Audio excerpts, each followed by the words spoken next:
Hi, this is our week 7 introductory video. It's the last one because this is the last week. It's also going to be a short one since we're wrapping up. The first thing is looking back on week 6, learning through failure.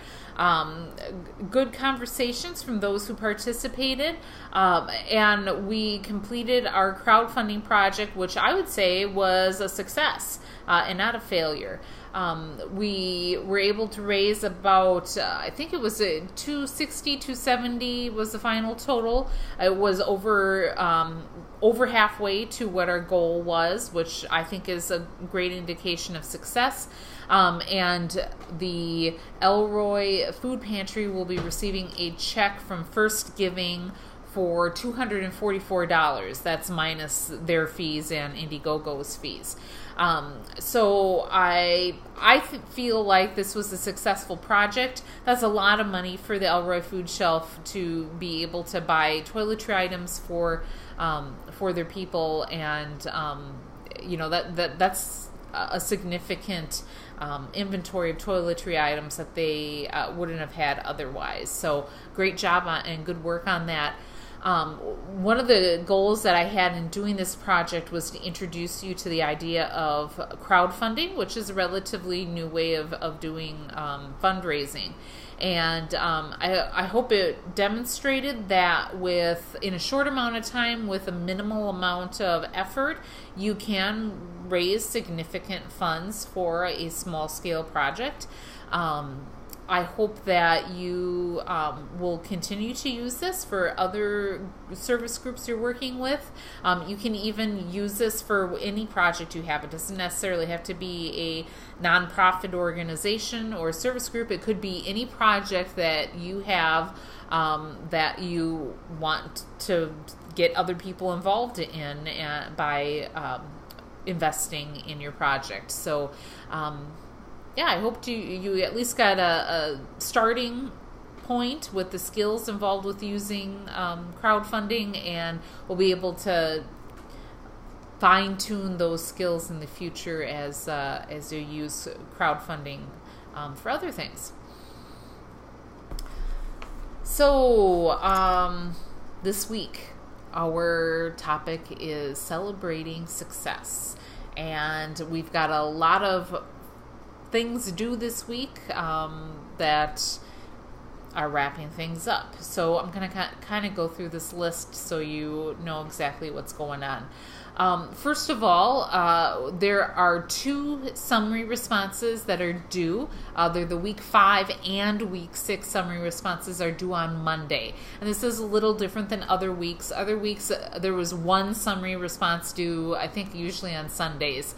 And it's a little different since this is the wrapping up week. So make sure you take a look at the discussion summaries that should be posted by the end of Sunday for week 6, and then you need to respond to those. Peer evaluations are due on Wednesday, and all these, when I say due, remember they're always due by midnight on the date that they're due. Peer evaluations, if you go to Moodle, you'll see under week 7, you'll see a Word document for the peer evaluations. This I need you to fill out, and you are scoring your fellow students in their participation in group activities. Things like the various discussion forums, the crowdfunding project. I think that's pretty much what we did as a group. So our class size kind of dwindled down over the course of the session. There are 3 students, Luigi, Sydney, and Amber. So you need to fill out the peer evaluation for the other 2 students. And there's just you'll see on the Word document that there's duplicate areas for you to fill out the same information for each of your other fellow students.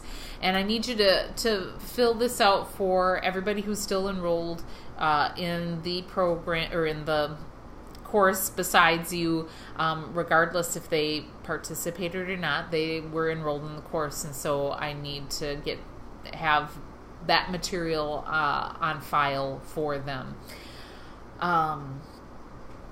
You each will receive a grade based on the scores that your fellow students give you for your participation in group activities. This week we are not going to have a real-time lecture. However, what I would like to do is to have a real-time feedback session about the course. Like I explained at the beginning of the session, this is not only the first time that I've taught this course online, but it's the first time that anyone has taught this course online. So I'm doing what's called designing the course master. And so getting your feedback on what worked well and what didn't work so well will be helpful for me in finishing up that course design. And I've always found that it's really helpful to have a conversation to get clarification, so you can tell me what you thought, and then I can ask questions and to get a better understanding of what worked and what didn't work. So I'd like to have a time that we can actually all talk together via web conference.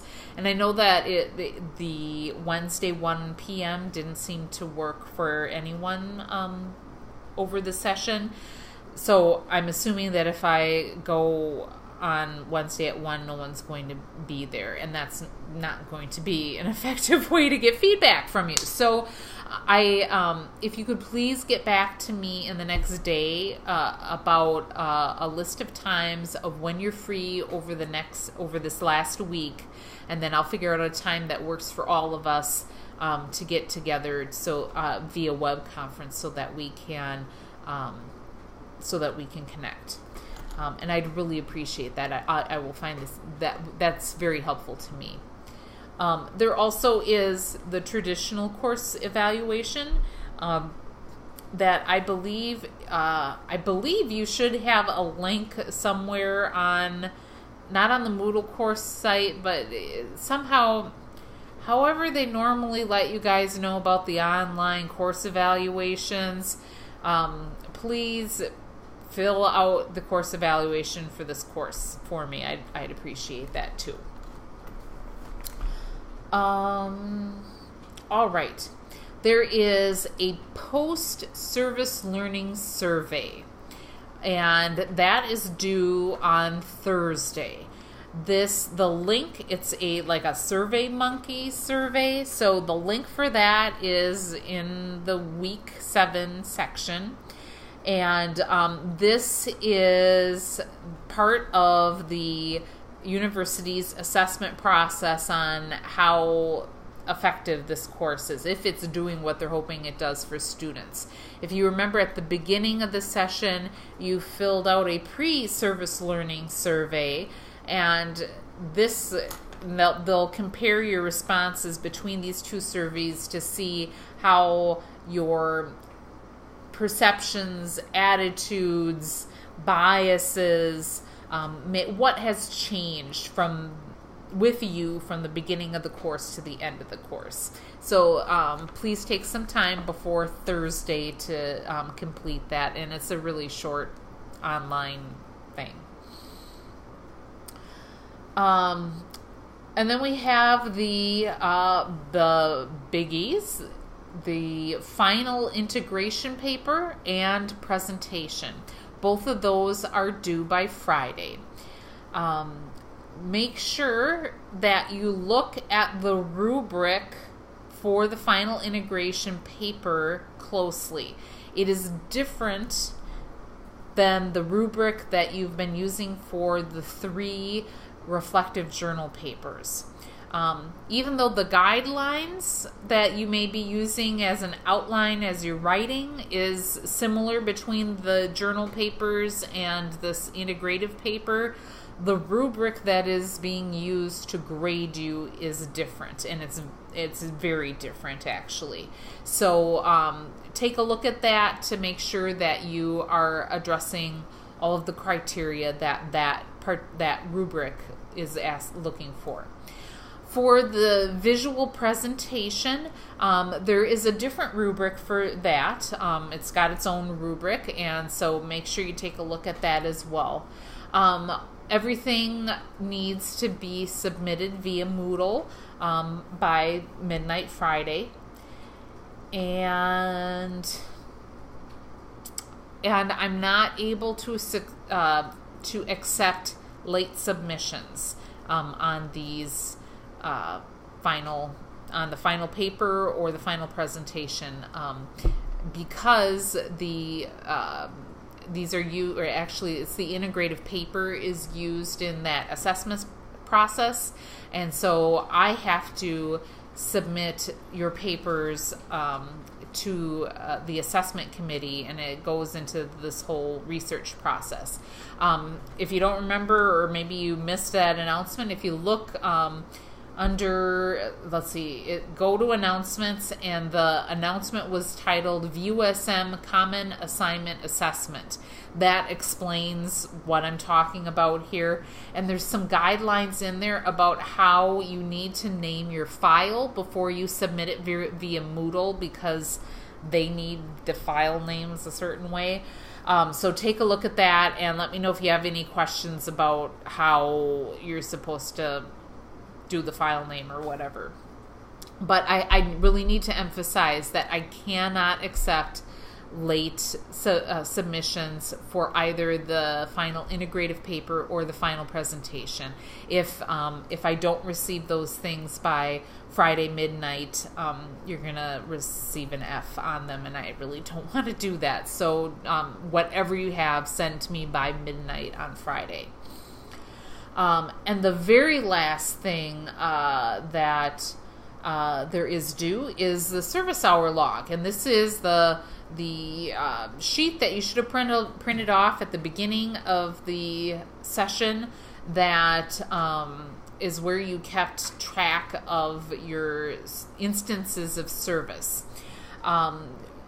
Just a reminder that this must be signed by some representative at the community partner to verify that you've actually done the instances of service.